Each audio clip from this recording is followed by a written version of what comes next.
Bismillahirrahmanirrahim. Assalamualaikum warahmatullahi wabarakatuh. Alhamdulillah alladzi kataba nasra wa ta'yida li ibadihil mukhlisin. Inna lanansuru rusulana walladzina amanu fil hayatid dunya wa yawma yaqumul ashhad. Asyhadu an la ilaha illallah wahdahu la syarika lah wa asyhadu anna Muhammadan abduhu wa rasuluh.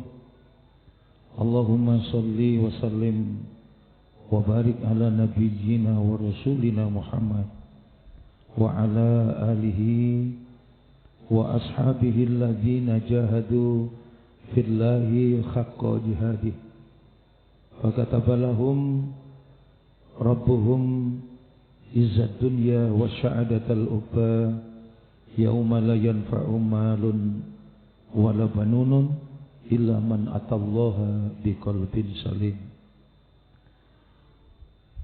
Alhamdulillah, puji syukur marilah kita panjatkan kehadirat Allah Subhanahu wa taala atas segala limpahan kenikmatan yang dianugerahkan oleh Allah. Pada kesempatan yang berbahagia ini Allah memudahkan langkah kita. Bersama-sama kita bisa hadir, bisa memenuhi undangan jamuan istimewa yang disediakan oleh Allah. Kita bisa melaksanakan salat maghrib secara berjamaah. Mudah-mudahan ibadah kita ini diterima oleh Allah Subhanahu wa taala. Dan semoga kita semua yang hadir di majelis ini, hidup kita semua diselamatkan dan dibahagiakan oleh Allah Subhanahu wa taala. Para jamaah rahimakumullah, tentang bagaimana Allah menyediakan kegembiraan dan kebahagiaan ditunjukkan oleh Allah di Al-Qur'an surat kedua, surat Al-Baqarah ayat 38. Ketika manusia diberikan oleh Allah, diberikan kehidupan mulai dari nenek moyang kita Nabi Adam, begitu diturunkan di bumi, Allah sudah memberikan pengantar, Allah sudah memberikan petunjuk dan bimbingannya bagaimana supaya Nabi Adam khususnya dan kemudian anak cucu Nabi Adam, manusia, semua bisa menikmati dan merasakan kehidupan yang disediakan oleh Allah ketika Allah memberikan kesempatan kehidupan di dunia. Di Al-Baqarah ayat 38 itu Allah tunjukkan, a'udzubillahi minasyaitonirrajim, kul nahbitu minha jami'a fa imma ya'tiyannakum minni huda faman tabi'a hudaya fala khaufun 'alaihim walahum yahzanun. Adam, turun kalian ke muka bumi, sudah aku siapkan. Semua sudah aku sediakan untuk keperluan hidup dan kehidupan kalian. Bagaimana kalian bisa menjalani hari-hari dengan terpenuhi segala kebutuhan. Segala sumber makanan sudah aku siapkan. Segala air minum sudah aku cukupkan, udara juga aku sudah lengkapkan. Dan tidak hanya itu, untuk kalian bisa merasakan kemuliaan kehidupan, sehingga kalian menjanjikan hidup penuh kegembiraan dan kebahagiaan. Jangan khawatir. Fa imma ya'tiyannakum minni huda. Sewaktu-waktu aku turunkan kepada kalian petunjuk. Bagaimana tata cara hidup yang baik supaya kalian selamat dari kehinaan, kalian tetap berada dalam kemuliaan, hidup menjadi kehidupan orang-orang yang bertakwa kepada Allah. Fa imma ya'tiyannakum minni huda. Sebab petunjuk itu aku berikan untuk semua manusia. Dan tentunya petunjuk itu aku berikan bagi orang yang memilih jalan kemuliaan. yang dengannya pasti kalian akan merasakan hidup dengan penuh kegembiraan dan kebahagiaan. Ada dua cara yang aku berikan supaya kalian merasakan hidup bahagia. Pertama, aku angkat rasa takut. Yang kedua, aku angkat rasa sedih. Orang kalau diangkat rasa takutnya, maka dia tidak diperbudak dalam hidup. Dia tidak dibelenggu. Dia menjadi manusia yang bebas. Dia tidak menjadi hamba apapun dan siapapun.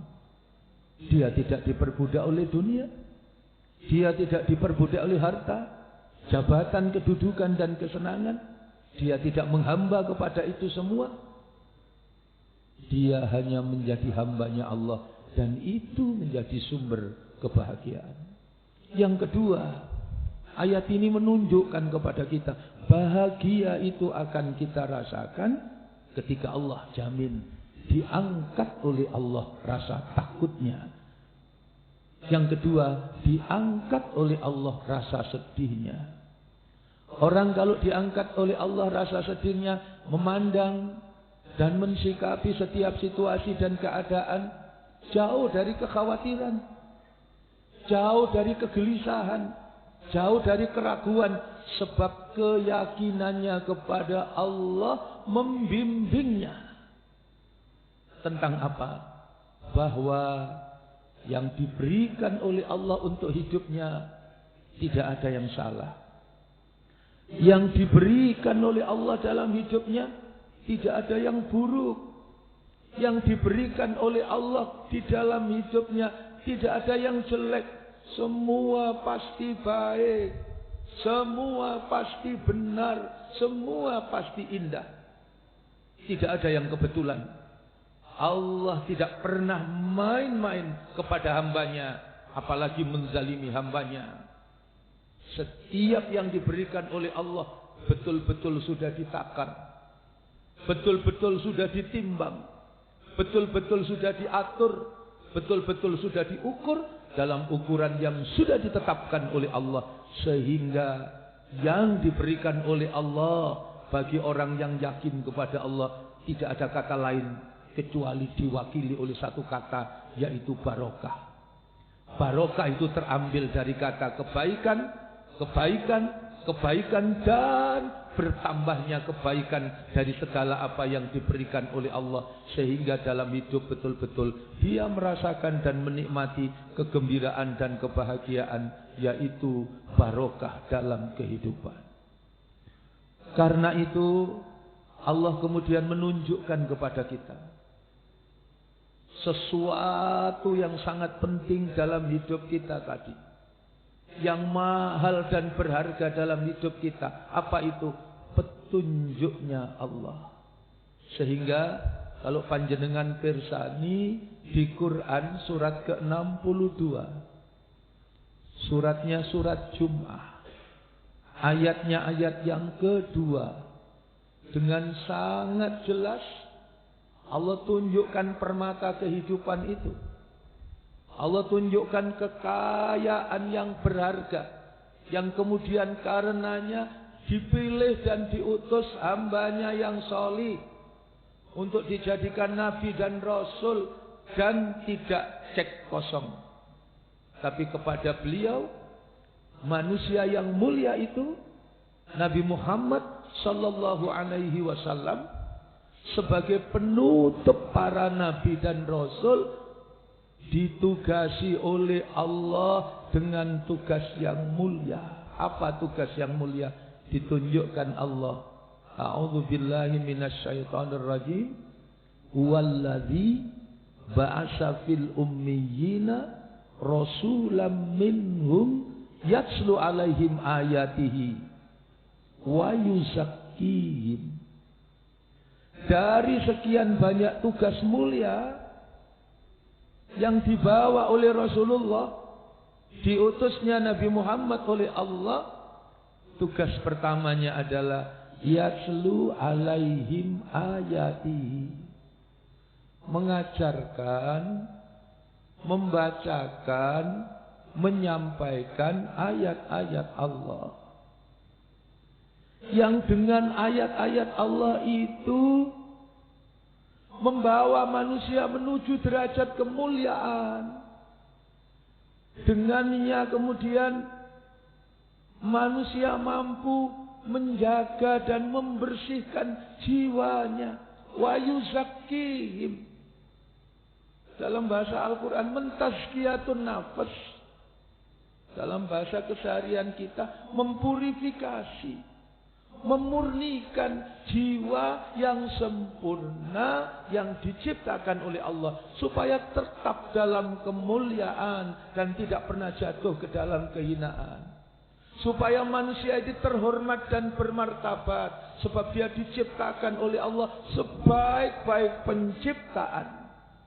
Maka sudah wajar, sudah pantas, sudah sepatutnya manusia menjaga dan merawat kemuliaan hidupnya. Jangan pernah terperosok, terjerembab jatuh ke dalam kehinaan. Jangan karena tipu daya kenikmatan dunia kemudian manusia lupa, sampai kemudian manusia jatuh ke dalam kedurhakaan karena terperdaya oleh kenikmatan sesaat dalam kehidupan di dunia. Sehingga di Quran surat ke-91, surat Asy-Syam ayat 7, ayat 8, ayat 9, ayat 10, Allah ingatkan itu. Jati diri kita. Ayat 7 itu Allah ingatkan, wa nafsi wa ma sawwaha. Kita manusia itu adalah jiwa yang disempurnakan oleh Allah. Karena itu Allah jaga, Allah bimbing, Allah lindungi, Allah pelihara, Allah memberikan petunjuk. Ayat 8, fa alhamaha fujuraha wa taqwa. Karena itu Allah tunjukkan ini jalan fujur. Apa jalan fujur? Jalan kehinaan. Wa taqwaha, ini jalan takwa. Apa jalan takwa? Jalan kemuliaan. Orang yang bertakwa itu mahkotanya ada 3. Taqwallah ayyuta'ah. Orang yang bertakwa itu hidupnya dimuliakan oleh Allah karena dia memilih jalan ketaatan. Dengan taat maka dia dimuliakan oleh Allah, dibuka oleh Allah pintu kebahagiaan. Yang kedua, orang yang memilih jalan takwa, orang yang memilih jalan kemuliaan itu mahkotanya adalah wa yuskara fala yukfar. Orang yang dalam hidupnya selalu bersyukur kepada Allah. Dan dengan bersyukur itu dia memilih jalan kemuliaan, dengannya dibukakan pintu kebahagiaan oleh Allah. Yang ketiga, orang yang memilih jalan takwa, orang yang dimuliakan oleh Allah itu orang yang memilih jalan kemuliaan. Mahkota yang ketiga adalah wa yudhkara fala yunsa. Pertama ayyuto'a, orang yang hidupnya taat. Yang kedua wa yuskara, orang yang hidupnya pandai bersyukur. Dan yang ketiga wa yudhkara, orang yang hatinya tenang, jiwanya tentram dan damai. Kenapa? Sebab dalam hidup dia selalu ingat berzikir kepada Allah. Itulah jalan kemuliaan yang dengannya dijamin kebahagiaan, keberuntungan oleh Allah. Sehingga ayat 9 nun sewu, apa yang ditunjukkan oleh Allah? Qad aflaha man zakkaha. Sungguh aflaha. Aflaha itu beruntung. Siapa yang beruntung? Yang mensucikan jiwanya, yang memupuk keyakinan kepada Allah, kemudian hidup dengan penuh ketaatan, hidup dengan penuh rasa syukur, selalu ingat kepada Allah. Itulah orang yang dijamin oleh Allah.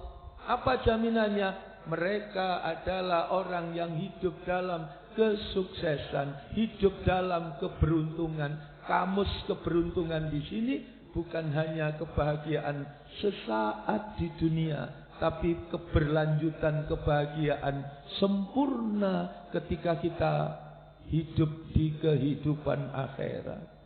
Maka di ayat 9 itu Allah tegaskan, qad aflaha man zakkaha. Sungguh sukses, sungguh beruntung. Siapa yang beruntung? Yang mensucikan jiwanya. Dan yang menarik para jamaah, kalau panjenengan cek, di situ Allah menggunakan kata aflaha. Beruntung itu menggunakan kata aflaha. Padahal faza itu beruntung, sa'ada itu beruntung. Tapi di ayat ini Allah menggunakan kata aflaha. Apa istimewanya aflaha? Aflaha itu keberuntungan yang tidak seperti membalik tangan. Keberuntungan yang berproses. Kalau ada lihat orang sukses, jangan hanya dilihat kesuksesannya, tapi dilihat prosesnya. Bagaimana dia berjuang meraih kesuksesan. Sehingga kalau panjenengan pirsani di Quran surat ke-90. 90 itu surat Al-Balad. Ayatnya ayat 12. Ayatnya ayat 13. Apa yang diperintah oleh Allah? Kita diperintah berjuang. Apa ayat 12 itu? Wa ma adraka mal aqabah. Tahukah kalian jalan yang mendaki? Tahukah kalian yang jalan sulit, jalan terjal? Disederhanakan, tahukah kalian jalan perjuangan? Wa ma adraka mal aqabah. Maka ayat 13, fakku raqabah. Fakku itu fi'il amar, perintah dari Allah. Apa yang diperintahkan? Bebaskan dirimu, merdekakan dirimu dari apa? Raqabah. Raqabah itu budak. Jadi bebaskan dirimu, jangan diperbudak. Raqabah itu makna selain budak, segala yang menjerat leher itu namanya raqabah. Kalau istri kita, suami, pasangan, anak-anak kita menjauhkan kita dari kebenaran, menjauhkan kita dari ketaatan kepada Allah, menjauhkan kita dari takorrub, kedekatan kita kepada Allah, apalagi sampai durhaka, melanggar hukum dan ketetapan Allah karena cinta kita kepada itu semua, maka itu namanya raqabah. Kalau harta menjadikan kita lupa kepada Allah, menjadikan kita jauh kepada Allah, menjadikan kita melanggar apa yang sudah ditetapkan oleh Allah, itu namanya raqabah. Maka kita diperbudak oleh harta, diperbudak oleh dunia. Dan itu ditegaskan di Al-Quran surat ke-100 itu, surat Al-Adiyat. Di surat Al-Adiyat itu Allah jelaskan, innal insana li rabbihi lakanut wa innahu ala dzalika lasyahid wa innahu li hubbil khairi lasyadid. Manusia itu sungguh ingkarnya keterlaluan, durhakanya keterlaluan. Dia sadar dengan keingkarannya itu. Itu semua terjadi. Kenapa? Allah tunjukkan jawabannya. Disebabkan yang dianggap penting, mahal dan berharga itu hanya dunia. Itulah yang diingatkan oleh Allah. Sehingga kembali ke Quran surat ke-91 tadi, surat Asy-Syam ayat yang ke-10, Allah kemudian ingatkan, wa qad khaba man dassaha. Sungguh rugi orang-orang yang mengotori jiwanya, yang memilih jalan bujur, memilih jalan kehinaan, di mana dia hilang keyakinannya kepada Allah. Hidup tidak mau taat kepada Allah berarti hidupnya durhaka kepada Allah. Hidup tidak mau bersyukur kepada Allah berarti ingkar, kufur atas nikmat yang diberikan oleh Allah. Hidup tidak mau mengingat, tidak mau berzikir kepada Allah, maka dalam hidup dia selalu lalai kepada Allah Subhanahu wa taala. Dan inilah manusia yang hidupnya betul-betul gagal, betul-betul menderita, betul-betul merugi. Wa qad khaba man dasar.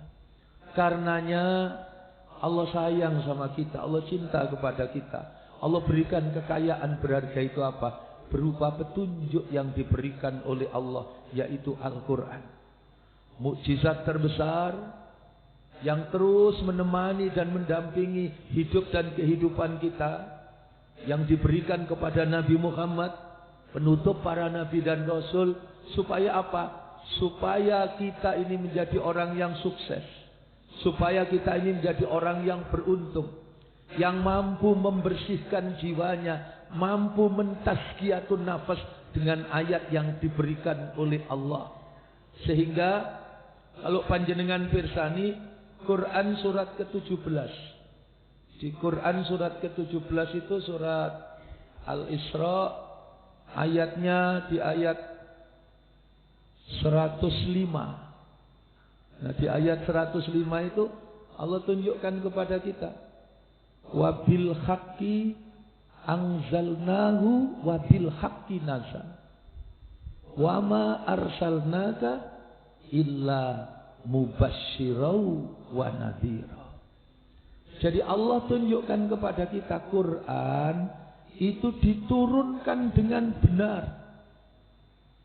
Tidak ada satu kitab suci pun yang dianggap suci oleh pengikutnya selain Al-Quran, yang jelas secara detail dan terperinci ditunjukkan oleh Allah kapan ayat ini turun, mengapa ayat ini diturunkan, apa yang melatar belakangi, dan seterusnya dan seterusnya. Itu secara detail ditunjukkan oleh Allah lewat turunnya ayat demi ayat Al-Quran.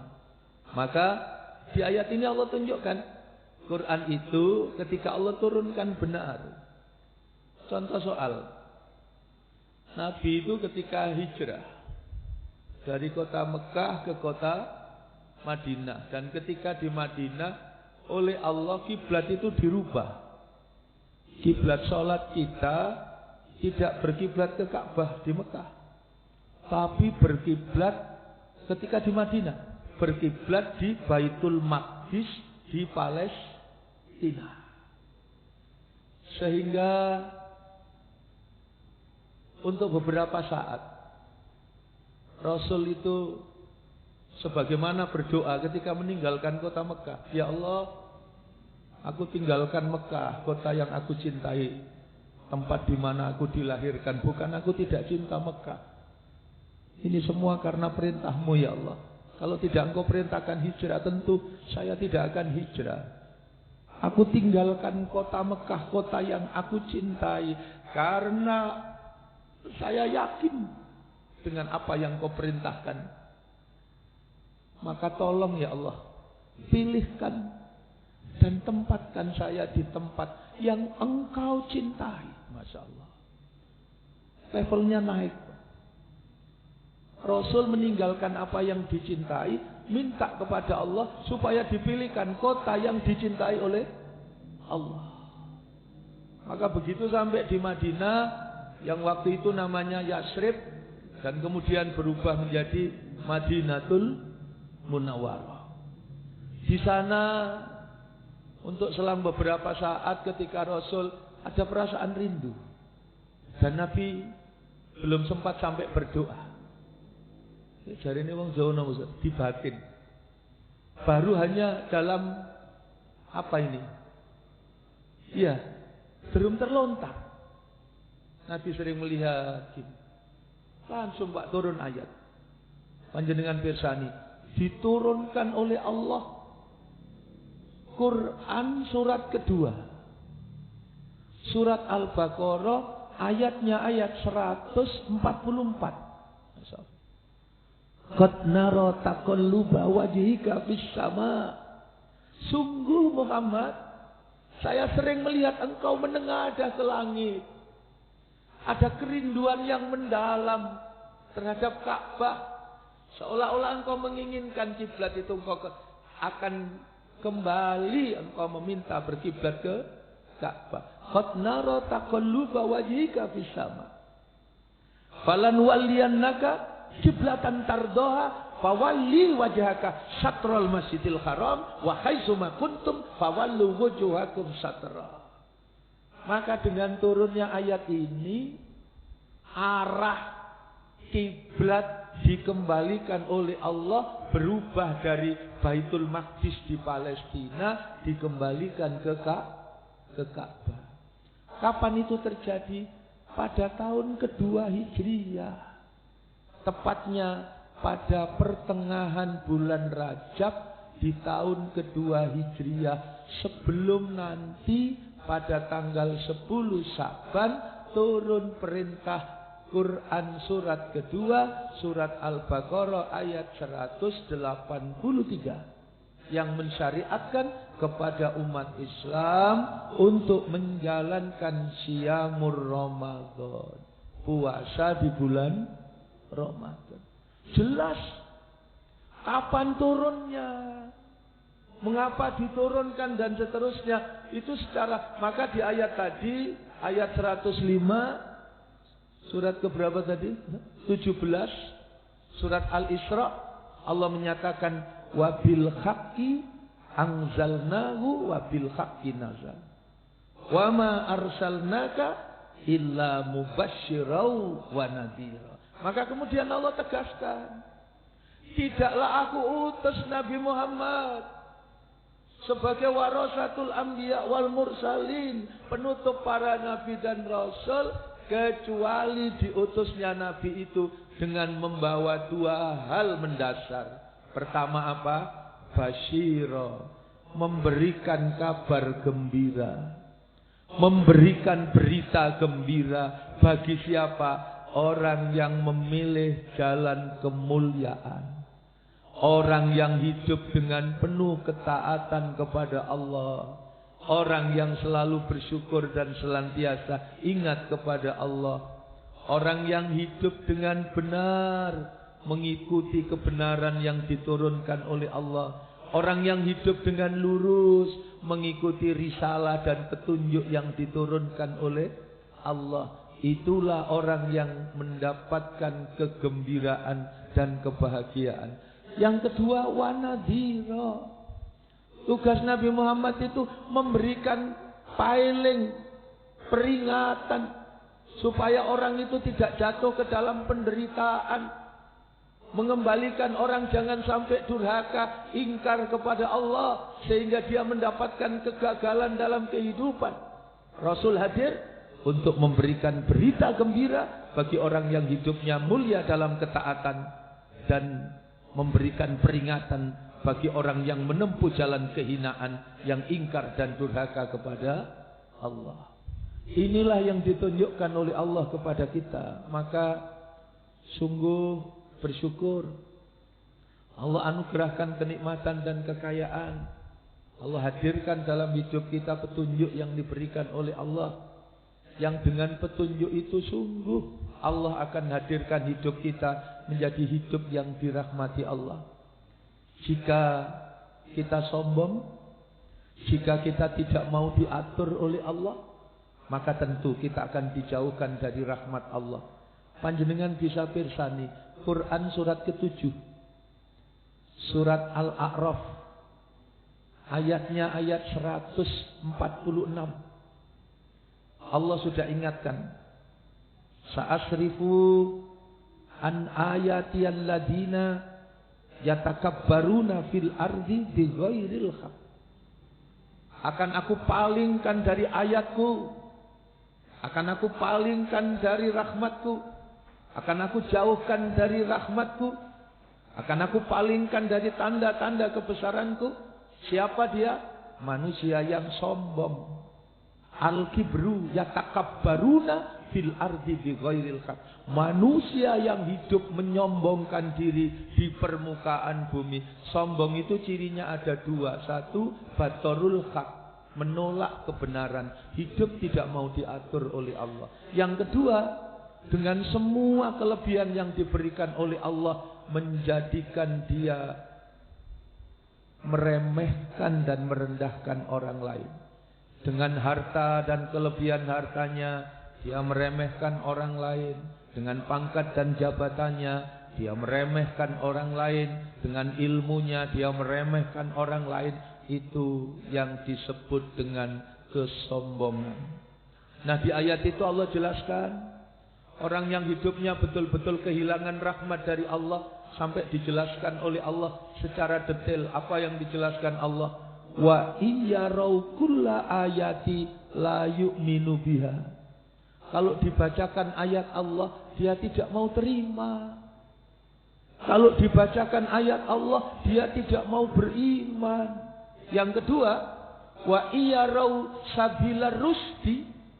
Jika ditunjukkan kepadanya, ini orang sukses, orang yang hidup teratur dengan petunjuk yang diberikan oleh Allah. Rusdi itu orang yang hidup dengan petunjuk. Wa iyyarau sabila rusdi, jawabannya masih sombong. La yattakhiduhu sabila, saya tidak mau melewatinya. Berikutnya, wa iyyarau sabilal ghayyi, jika diingatkan kepadanya, ini jalan ghayyi, jalan orang-orang yang menderita, jalan yang buruk, jangan mengikuti, jangan menempuhnya. Sombongnya masih luar biasa. Saya tidak peduli. Yattakhiduhu sabila, saya tetap menempuhnya. Yang keempat, kenapa bisa terjadi orang menjadi durhaka, ingkar, tidak mau taat kepada Allah? Di ayat itu ditutup pernyataan Allah, zalika bi annahum kadzabu bi ayatina wa kanu anha ghafilin. Yang demikian itu disebabkan karena manusia ini mendustakan ayat-ayat Allah, wa kanu anha ghafilin, dan mereka adalah orang-orang yang lalai. Para jamaah rahimakumullah, itu juga yang kemudian menjadi pelajaran berharga kepada kita.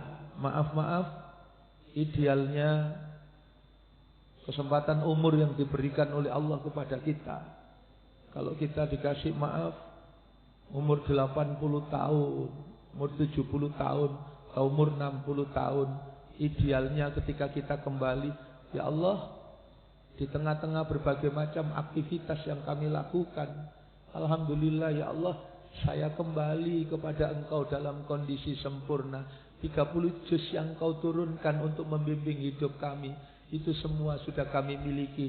Saya membawa 30 juz ya Allah. Tapi kalau 30 juz tidak bisa, maka setidak-tidaknya ya Allah, jangan Engkau cabut nyawa saya ya Allah, sebelum saya bisa menyelesaikan setidak-tidaknya membawa 1 juz 30. Kalau yang juz 30 saja tidak mampu, maka kita tidak tahu bagaimana kita dengan segala rasa malu kita ketika kita kembali kepada Allah. Maka ya Allah, tolong berikan kesempatan kepada saya. Jangan pernah Engkau cabut nyawa saya ya Allah, sebelum saya kembali setidak-tidaknya membawa, kata Rasul, 30 ayat.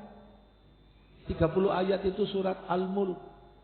Ada hadis yang menyebutkan unzilat alayya suratun wa iya salasuna ayat jumlatan wahidatan wa qala hiya almani afil kubur. Telah diturunkan kepadaku satu surat 30 ayat, maksudnya surat Al-Mulk, istimewa. Apa istimewanya? Jumlatan wahidatan, 30 ayat diturunkan sekaligus. Yang kata Rasulullah dalam hadis ini, waqala hiya almani afil kubur. Surat Al-Mulk ini nama lainnya adalah Al-Mani'ah. Di hadis yang lain disebut Al-Munjiyah.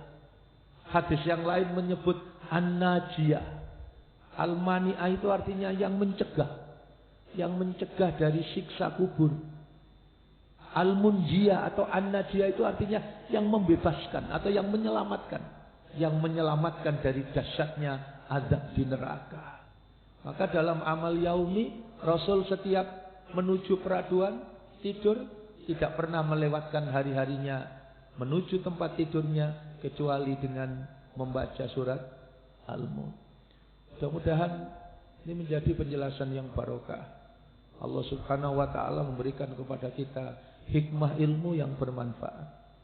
Tidaknya kita mengerti dan menyadari kekayaan berharga yang diberikan oleh Allah, efektivitas umur yang disediakan oleh Allah, manakala kita menyambut setiap waktu yang disediakan oleh Allah dengan kita bersikap terindah terhadap kemuliaan tugas mulia Rasul agar hidup kita menjadi hidup mulia. Sebagai penutup, para jamaah rahimakumullah, di Quran surat ke-35. 35 itu surat Fatir. Ayatnya ayat 32. Di situ ditunjukkan oleh Allah 3 golongan umat Nabi Muhammad di dalam menyikapi diberinya petunjuk Allah, yaitu Al-Quran. Surat Fatir ayat 32, Allah berfirman, "Summa aurasnal kitabal ladzina astafaina min ibadina faminhum zalimun li nafsi wa minhum muqtasid wa minhum syabikum bil khairat biidznillah." Jadi umatnya Nabi Muhammad ketika diberikan oleh Allah kekayaan berharga Al-Quran, itu ternyata sikapnya menurut surat Fatir surat ke-35 ayat 32 itu dibagi menjadi 3 golongan, dibagi menjadi 3 kelompok. Kelompok pertama tadi disebut Allah dengan sebutan apa?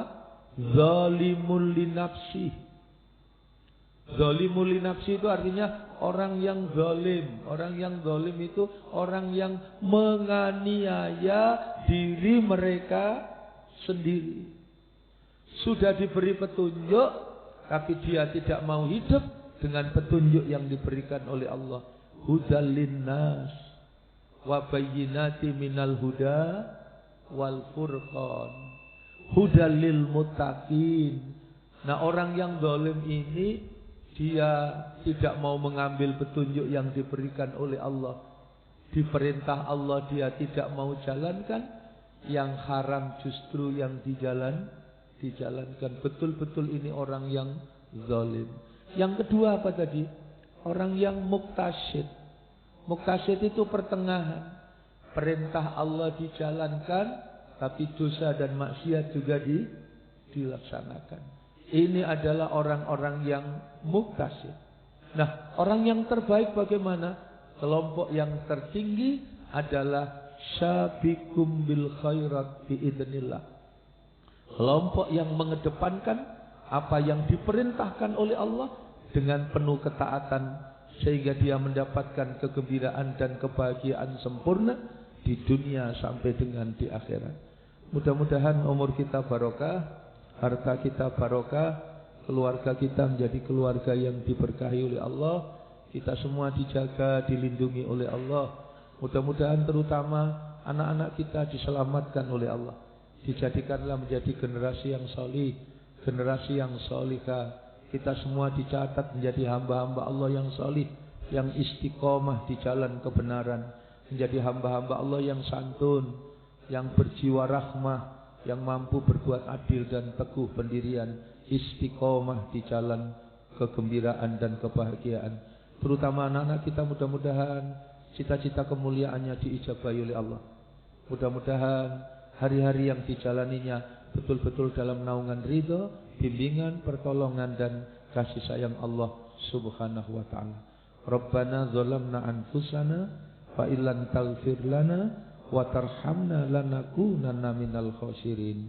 Rabbana hab lana min azwajina wa dzurriyyatina wa qurrata a'yun waj'alna lil muttaqina imama.